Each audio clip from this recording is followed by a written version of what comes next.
Selamat sore pemirsa, kembali lagi di Berita Bisnis bersama saya Najib Iza. Dan saya Cinta Mega. Nah, kali ini kita punya topik menarik banget buat kalian semuanya. Soal sudah muncul perusahaan yang sudah dikenal luas lewat obat herbalnya, salah satunya yaitu tolak angin. Mungkin nggak banyak yang tahu, tapi di balik kesuksesannya ada cerita menarik yang bakalan kita kupas pada sore hari ini.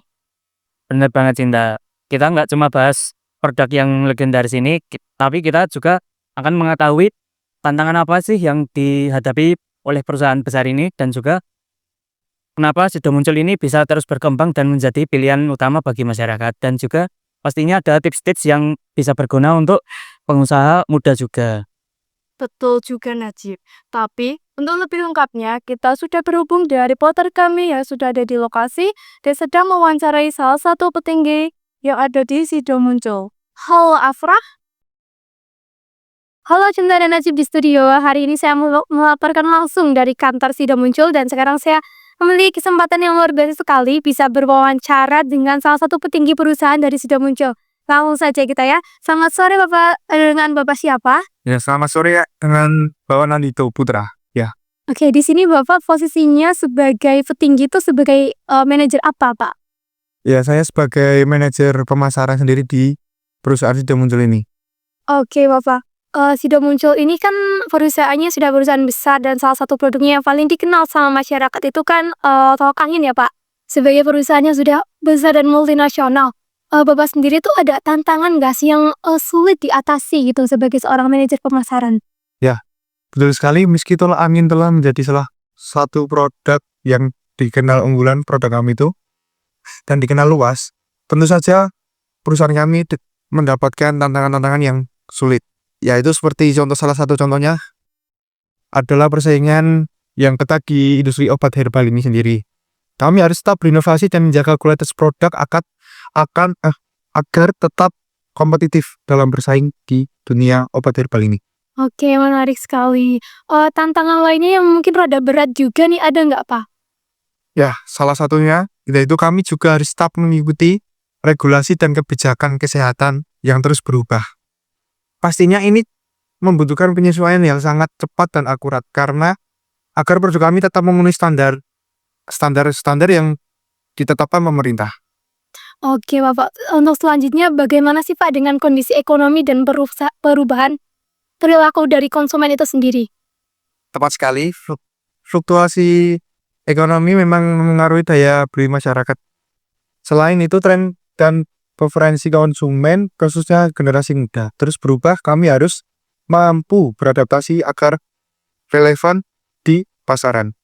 Gitu. Oke, apa ada tantangan lain yang mungkin Bapak ingin tambahkan atau ingin Bapak sampaikan kepada kami? Tentu, inovasi produk selalu menjadi fokus kami. Kami harus tetap mencari cara untuk memperbarui dan memperluas portofolio produk kami. Selain itu, pemasaran dan distribusi juga menjadi tantangan, terutama dalam ekspansi ke pasar internasional. Oke, Bapak, pertanyaan terakhir nih. Kalau dari Sido Muncul sendiri ini kan produk yang paling terkenal itu ada tolak angin ya, Pak. Yang menurut saya tuh brandingnya amat sangat kuat sekali gitu. Sangat mengakar di pikiran masyarakat, teman-teman. Jadi kalau ada orang sakit atau orang masuk angin, batuk-batuk, pasti kepikirannya langsung, ayo beli tolak angin, beli Sido Muncul, apa minum tolak angin gitu. Pertanyaan saya nih, Pak, ada nggak sih tips and trick gitu untuk membangun brandingnya amat sangat kuat sampai mengakar di pikiran masyarakat gitu. Secara kan ini penonton kita dari entrepreneur muda yang mungkin mau membangun bisnis gitu. Jadi mungkin masukan dari Bapak amat sangat diperlukan gitu. Ya, kalau sudah di tahap mengubah persepsi masyarakat itu, jujur kita butuh waktu sampai puluhan tahun dalam membangun branding. Untuk ada kita ini, karena sebenarnya branding itu adalah proses yang lama. Tolak angin mulai meluncing produk ya mencair itu sebenarnya tahun 1992. Kemudian di tahun 2000 kita mulai menayangkan tagline orang minum tolak angin. Nah, itu mungkin jadi menjadi dikira sampai sekarang ya, mulai tagline itu. Nah, itu butuh puluhan tahun untuk membangun tagline tersebut atau branding tersebut. Oke, baik. Jadi teman-teman kalau mau punya branding yang kuat, bisnisnya juga harus bertahan lama gitu ya, Pak ya, biar seiring berjalannya bisnis itu brandingnya juga semakin berkembang gitu. Oke. Terima Dan kasih. jangan lupa harus dikembangkan lagi ya kalau branding tersebut. Oke, itu udah masukannya sangat menarik banget ya, teman-teman. Oke, terima kasih ya Bapak atas kesempatan dan waktunya. Terima kasih juga udah mengunjungi Terima kasih ya, saya merasa sangat bangga sekali bisa ngobrol dengan Bapak. Oke, selanjutnya teman-teman kita akan ada satu kali lagi wawancara dengan Lokaku Manager juga. Jadi langsung aja yuk. Halo pemirsa, jadi sekarang saya sudah sampai di kantor petinggi yang selanjutnya mau kita wawancarai. Ayo langsung aja. Halo, selamat sore Bapak. Selamat sore Mbak. Dengan Bapak siapa nih? Ya, dengan saya Farhan Sumail, biasa dipanggil Farhan. Oke, Bapak di sini posisinya sebagai manajer apa nih Pak di perusahaan ini? Saya sendiri di sini sebagai manajer sumber daya manusia. Oke, kita langsung saja lanjut ke wawancaranya, boleh nggak Pak? Boleh? Ini saya boleh Pak. Iya, silakan. Oke, terima kasih Bapak. Sebagai seorang manajer sumber daya manusia nih Pak, Bapak kan pasti punya interaksi langsung nih dengan karyawan karena untuk mengelola sumber daya manusia sendiri di perusahaan Bapak gitu. Saya mau nanya nih, apakah Bapak ini ada strategi nggak sih untuk membuat karyawan Bapak itu saling menghargai dan merangkul perbedaan gitu? Intinya kan menghargai dan merangkul perbedaan yang ada di karyawannya ya, karyawan perusahaan kita. Jadi untuk merangkul perbedaan itu dibutuhkan sebuah tindakan. Nah, di antaranya yaitu tindakan strategis, kepemimpinan inklusif, dan juga komitmen dari semua anggota perusahaan. Dan itu bisa dilakukan dengan membuat kebijakan yang mendukung perbedaan yang ada di perusahaan tersebut. Kemudian bisa dilakukan dengan mendorong kolaborasi antar budaya misalnya, dan juga bisa dilakukan dengan menyediakan atau tidak membatasi ruang diskusi di lingkungan kerja. Oke, baik. Untuk pertanyaan selanjutnya nih, untuk membuat karyawan-karyawan Bapak ini merasa dihargai dan memiliki kesempatan yang sama dengan orang-orang lain, itu ada tips and triknya juga nggak Pak? Kalau menurut saya itu kita perlu mendengarkan dan memahami kebutuhan karyawan kita dengan cara melakukan diskusi rutin untuk memahami sebenarnya apa sih yang mereka inginkan, apa sih yang mereka butuhkan, dan dari aspirasi karyawan tersebut kita buat solusinya, kita kasih apa yang mereka inginkan sehingga karyawan merasa didengar dan dipahami. Oh gitu, oke baik. Sido Muncul sendiri ini kan perusahaan besar dan multinasional nih Pak ya jatuhnya, karena sudah melakukan ekspor ke berbagai negara juga gitu, sudah yang besar sekali lah gitu. Pastinya kan membutuhkan sumber daya manusia yang tinggi, yang berkualitas bagus gitu. Untuk perekrutannya sendiri, apakah ada standar-standar khusus atau dalam tanda kutip syarat-syarat tertentu nih Pak untuk jadi karyawan di Sido Muncul ini? Untuk perekrutan sendiri, terutama perekrutan karyawan, itu kami mengutamakan perekrutan yang selektif dengan mencari kandidat-kandidat karyawan yang tidak hanya memiliki keterampilan teknis yang sesuai, tetapi juga nilai-nilai yang sejalan dengan budaya perusahaan. Dan untuk mengembangkan bakat karyawan, kami menyediakan berbagai program pelatihan dan mentoring yang tentunya itu dirancang untuk mengembangkan potensi karyawan itu secara maksimal. Oke, pertanyaan terakhir nih Pak.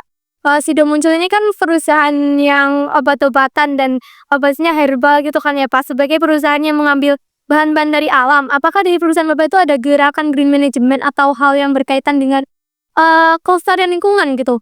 Iya, jadi ininya kan upaya perusahaan dalam pelestarian lingkungan kan ya.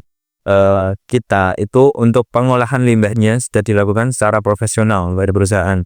Untuk pengolahannya sendiri itu kita lakukan di instalasi pengolahan air limbah atau IPAL sama pengolahan air limbah domestik dengan tangki bioseptik, sehingga kedua limbah yang kita keluarkan memenuhi standar untuk dikeluarkan ke sungai langsung begitu.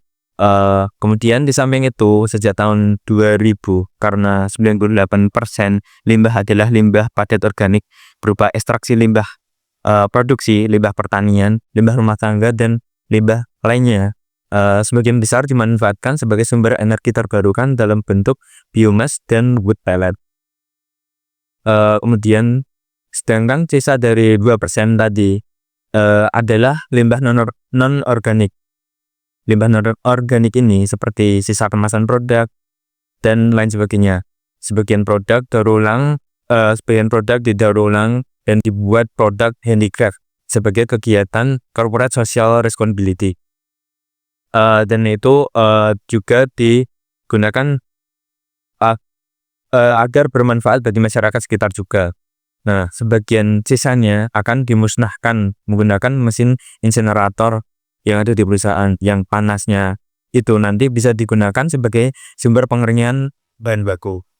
Oke, baik. Terima kasih ya Pak untuk kesempatannya. Ini kesempatannya luar biasa sekali bisa wawancara dan ngomong langsung gitu dengan seorang Bapak yang merupakan manajer sumber daya manusia gitu. Untuk selanjutnya, karena sekarang sesi wawancaranya sudah selesai, sekian dari saya, Afrah Radisa. Selanjutnya saya kembalikan kepada studio. Terima kasih Afrah atas laporannya langsung dari lokasi. Obrolan tadi benar-benar membuka wawasan ya Cinta. Iya, betul sekali. Dari tantangan yang dihadapi sudah muncul, terus strategi branding yang luar biasa, sampai komitmen mereka terhadap keberlanjutan. Betul banget Najib, sudah muncul nggak cuma sekedar perusahaan besar, tapi juga mempunyai langkah buat menjaga lingkungan sambil tetap berinovasi di bidang produk herbal. Semoga ini bisa menjadi inspirasi buat para pemirsa, terutama para pemuda bisnis. Dan itu dia pemirsa pembahasan kita hari ini tentang Sido Muncul dan kisah suksesnya. Terima kasih sudah menyaksikan berita bisnis, dan jangan lupa untuk terus ikuti program kami setiap hari di jam yang sama. Sampai jumpa di episode selanjutnya. Saya Dinda Mega. Dan saya Najib Iza. Terima kasih dan selamat melanjutkan aktivitas Anda. Sampai jumpa.